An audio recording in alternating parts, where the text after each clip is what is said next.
Good morning, everyone. Welcome to the HR Congress podcast today. My name is Ben Churchhouse, and I've got a very special guest today, Mr. Adam Gibson, the Director of Strategic Workforce Planning at Capita. Adam is a global leader in workforce planning and the creator of the Agile Workforce Planning methodology. Having successfully implemented and transformed workforce planning and people analytics in businesses both across the public and private sector, he advises company executives in creating a sustainable workforce that increases productivity and reduces cost.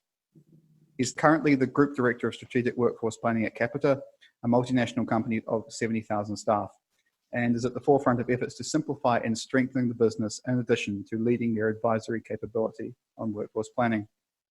In recent years, he has held senior workforce planning roles at the Metropolitan Police and PricewaterhouseCoopers. So let's get started with a first introductory question, and this is a very broad one. And it's something I like to sort of kick things off just to get our definitions correct, just to make sure there's no confusion, which there may have been on my part earlier on. What are the key differences between traditional workforce planning and agile workforce planning in practice? So workforce planning is a broad concept. And I talk about workforce planning in terms of three specific planning horizons. The first horizon is what I call resource planning. Dealing with in-year, what are the resources I need in order to deal with the natural workforce evolution that happens. This is stuff that line managers do on a daily basis.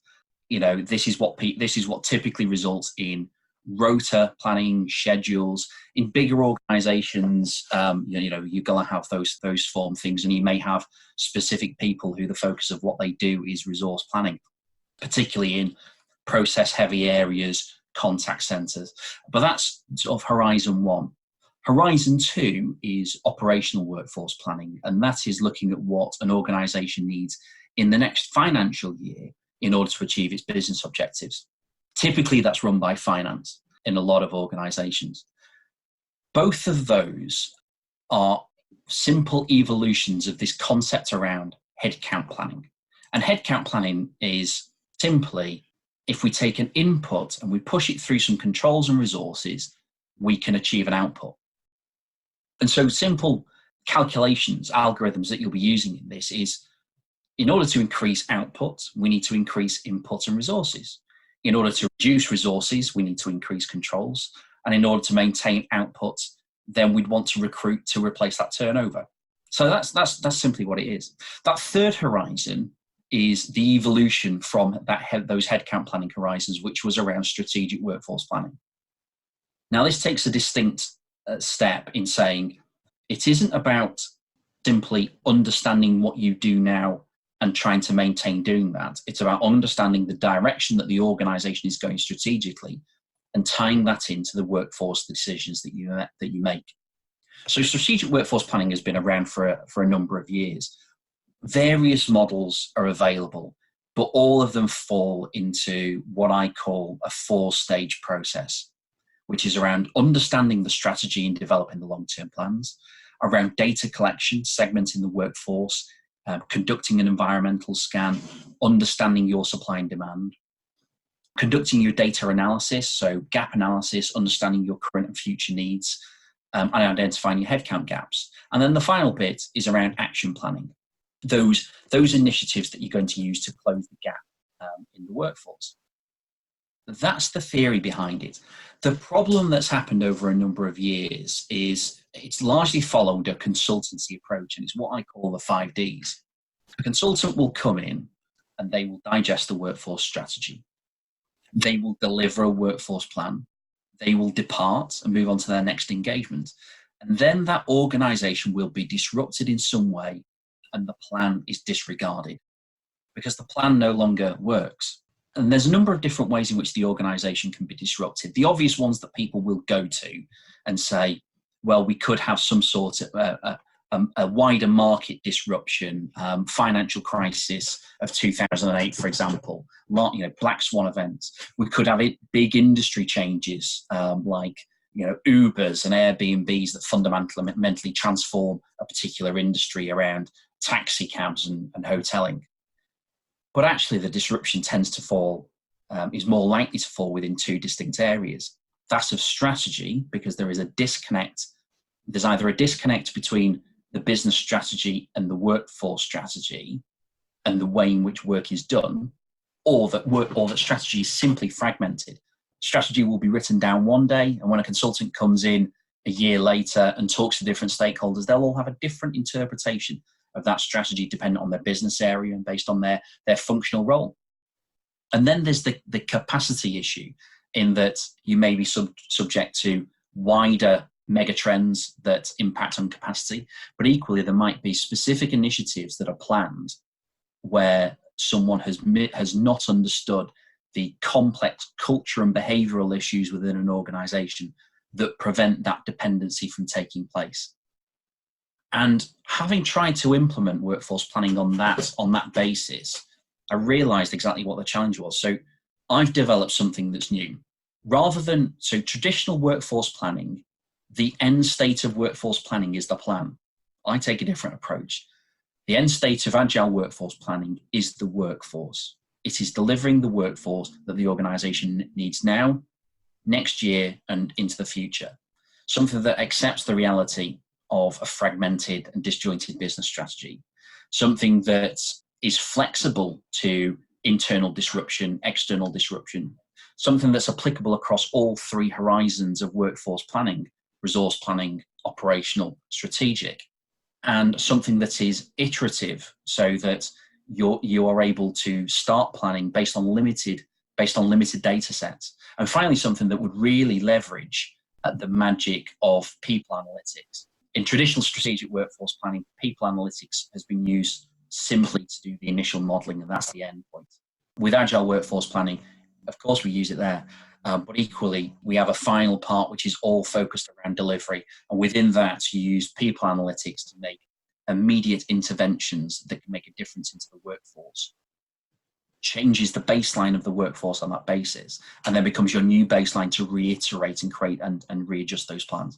So it's fundamentally a different way of doing things and achieving a workforce that is sustainable, rather than creating a nirvana plan that actually doesn't stand up to the real world. So are there any larger reasons why this agile workforce planning model has become more accepted and developed at this moment in time? I think the reason that people are seeing this as a distinctly different way of doing things is that workforce planning became really valuable. It was something that people were leaning into whenever there's a crisis. So people were leaning back into it in the financial crash. And almost at that point in time, if you've not been doing planning at that stage, it's a bit too late to be really getting the benefits out of it. But at that point in time, strategic workforce planning was able to make some decent inroads in giving some organizations long-term plans. I think over the last 10 years, people have had varying successes around that. I think the world is becoming, it is a VUCA world. This is increasingly volatile, uncertain, complex, ambiguous. On a daily basis, we've got little idea what's happening with Brexit in the UK at this moment in time. So there's a lot of uncertainty there, and I think it's finding something that can be successful in that uncertainty is what is drawing people to this methodology. Do you have any examples of organizations that are using this methodology appropriately or successfully at the moment? Yes. So, we're in the process of implementing this successfully at Capita, where I work now. It's, that's really making a fundamental difference. It's embryonic where it is now. We've been doing this for about 9 months. Where I suppose we've evolved it to greater maturity is where I was previously in the Metropolitan Police. Now, I was there. I was the head of workforce planning and people analytics at the time of the major terrorist attacks and the Grenfell fire, all very significant events for London that required immediate and enduring resource requirements. And the reality was, I personally couldn't have seen those exact circumstances falling upon London. But were we able to react to it? We were. And we were able to react to it because we had that methodology built into it. We had planned on the most likely scenario. We had built in contingency based on some worst case scenarios. And therefore, when something significant did happen, we were able to react. And not in a case of reacting of, I can react, and because I'm using a traditional strategic workforce planning approach, it has mitigated a risk 5 years down the line, but hasn't changed anything for you today. We were able to do both at the same time and say, we can help resolve the challenge that we've got now in terms of capacity and capability, but we can also continue to ensure that the organization is going in the longer term direction that it should be. So that's where we've really been able to demonstrate using that approach, and having this as something that is a living and breathing approach to planning and work, as opposed to a one-off event that results in a piece of paper. So it's almost like it's anti-fragile in a sense. Absolutely. So I had a sort of a supplementary question that I thought of. How does this inform, for example, the rest of the HR function? Is this something which you see a model that you can roll out across different parts of HR, or how does this impact sort of the work of HR more generally? Yeah. So in terms of the Agile Workforce Planning approach, it is a 6-stage methodology. Baseline the organization, understand what it looks like, what is the organization trying to do, what does it want to be, and segmenting the workforce depending on what matters. Modeling your supply, modeling your demand, conducting your gap analysis. The bit where HR, and it's not, it's fair to say, and the importance of it isn't just HR at this stage, but it's action planning. Action planning is where we really pull HR in to have that conversation.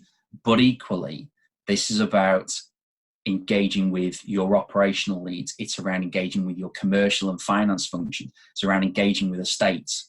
Again, one of the differences between the Agile Workforce Planning approach and the standard approach is the solutions were all about talent. We're all about capability. So the start point is demand. Start point is on demand optimization. What can you do differently in order to reduce, to get rid of avoidable demand? So if you're driven by customers, we want to be taking the customer volumes if that is the service that we want to be delivering. But then there's everything internal, which then changes the metrics around that. So the absolute first point is reduce that demand, optimize it to the best level that you can. Now we start dealing with the capacity issues. The levers, I break them down into 7 levers, which are buy, build, borrow, bind, bounce, bot, and align. So buy, to recruit something permanently, to build, to develop capability internally, learning, development, to borrow, to use contingent labor, to bind, to fix resource in the location you want it to be, to bounce, to either exit them from the organization or redeploy that internally, to bot, to automate it, robotic process automation, machine learning, cognitive automation, those 3 levels. And then alignment, which is always that first place that I go to, is around organizational design. It's around understanding what the connection is between strategy and the way that work is done. So the biggest challenge, and it's back to that area of disruption, the biggest challenge that I see in most organizations to their ability to be successful in the marketplace is the disconnect between the business strategy, the service levels that want to be applied, and the budget. So let me give you an example. There isn't a plane flying in the sky that is 100% perfect. Not wanting to worry those people who are going to be flying to Nice. But every single plane that flies in the sky has got a defect. All those defects are listed. To get a plane 100% perfect would cost too much to make it viable to run. You'd have to be almost rebuilding the entire thing every time it flies. So they accept a level of defect.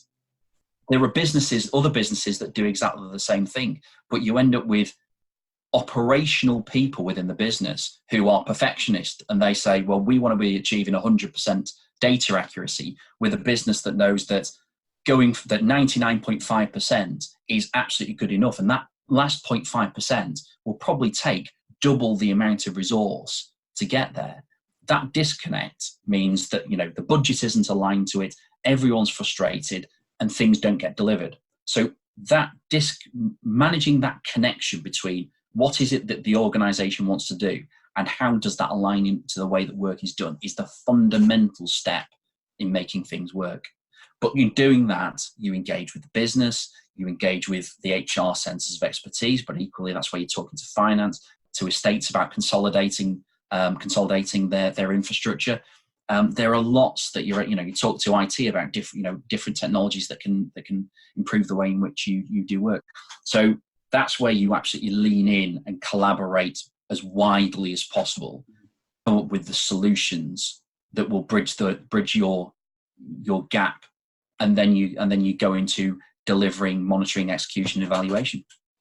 This sort of neatly brings me on to my next question, because I know you have a background with people analytics. It's a very important part of what you do.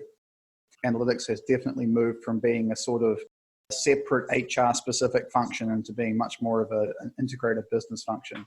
So what do you see as the evolving role of people analytics, and particularly through the lens of Agile Workforce Planning? Everything for me is about the basics of people analytics. People analytics, it is quite easily for people to be bewildered around the concept of people analytics. People analytics is one of the things I lay down with stakeholders right at the start when I do baselining. People analytics is, from my perspective, people analytics is quite simply the methodology by which you turn data into information and therefore into insight. It's as simple as that. And therefore it is around the broader methodology and approach by which you will do that. There are tools then that you can buy that will allow you to do segments of that very easily at pace across an organization. But that's quite simply the basics of it. Getting that bit right is absolutely critical. The amount of data about our people that sits in HR systems is probably unfathomable to business operations. They've probably got a lot of organizations just have no clear idea the value of the information that's in there. And so by understanding those, the analytics methodology and being able to put that into place in order to help solve particular business problems that you may then augment with technology solutions, allows the business to be able to plan things with an evidence basis. And that's absolutely critical, and is probably of greater value to the business and to business and to finance and to the types of people likely to be found in those roles than it is into standard HR generalists for whom they have not had that background. So I think it's of significant value to businesses in trying to evolve that forward. But equally, it allows you to see things in real time and make interventions. The magic of HR is the ability to intervene to make a difference for people that makes a difference to the business. That's what it's all about. But where do HR get that information? Where do they get that insight in order to be able to make that intervention? Either you have to partner the organization heavily and therefore have a lot of anecdotal feeds of information and try and mesh that together in order to make a decision. Or, and this is the approach that I've seen more in HR than I've seen anywhere else and continues to pervade, is what I call using other people's artificial grass. So they'll see an exciting initiative that another successful organization is doing and say, well, we'll do that. It sounds good. Why are we doing this? Because engagement. And they will literally do that without an evidence basis for it. This allows them to be able to understand the need that will determine the level of intervention that's made, and then to be able to see the effect of that straight away. As it starts happening, you will start seeing the metrics change immediately, and you'll see that moving in the right direction. And it allows you to balance your approach. I always say that the great workforce planning is about understanding, setting sail in a ship, understanding the island that you're sailing off to, and adjusting that ship as the waves hit, as the wind changes, but fundamentally setting off in the right direction. Other organizations will just keep sailing in that direction and turn up with a battered ship. And other organizations will forget about the island and just start moving and chasing waves. So if you're able to do both of those things together, people analytics helps you keep that ship afloat as you keep going in the right direction. So how can HR and business leaders get started on the transition between something more akin to traditional workforce planning towards a more agile version? Yeah, I think it's about not seeing it as a one-off event. Workforce planning isn't a one-off event, but neither is it simply an HR process. It is about people having the mindset and curiosity to ask questions, to be able to help the organization connect those things through. So if they start if they start on that direction, that's certainly going to get them there. Probably where most will approach from is where they're looking at things and thinking to themselves, what things are keeping them awake at night? What things are worrying them? Pounds to pennies, that connects back into capability somewhere. And if that connects back into capability, then that's probably the time to just have a conversation with someone who understands this language. Have a conversation with me. Happy to talk to them about it and say, okay, the steps to take are this. The way to think about it is this. And the great thing about Agile Workforce Planning is because you do the workforce segmentation, you don't need to boil the ocean. You don't need a standing army of people to do this work. Just one person in an organization of 70,000 doing workforce planning will still have a massive difference. They'll only be able to look at some of the critical roles, but they'll be able to mitigate the risk that an organization has of those people leaving and ensuring that you've got the right continuity in place and ensuring that you've not got niche expertise that can never be replaced. The more people that you have, then the more you're able to scale it and make a difference across the whole of an organization. But the place to start is think about the things that are worrying you and knowing that connects into capability somewhere. So could you please tell our listeners a little bit more about what they can expect from your session at the HR Congress this year? Sure, Ben. So I'm really going to be taking some of the things that we've discussed today and really going into the depth around it.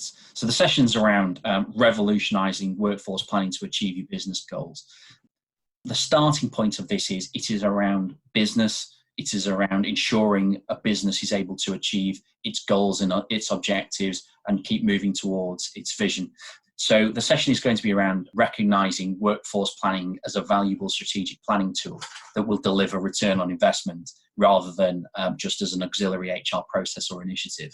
What we'll be talking about is how to reinvent, is the way in which we've reinvented and modernized the approach to workforce planning and how you can do that too in your business, how you can safeguard your business in a world that is volatile, uncertain, complex and ambiguous, how to align your workforce in order to be able to meet your future business objectives, and very, very importantly, how to use forecasting and intervention to be able to bridge the skills gap.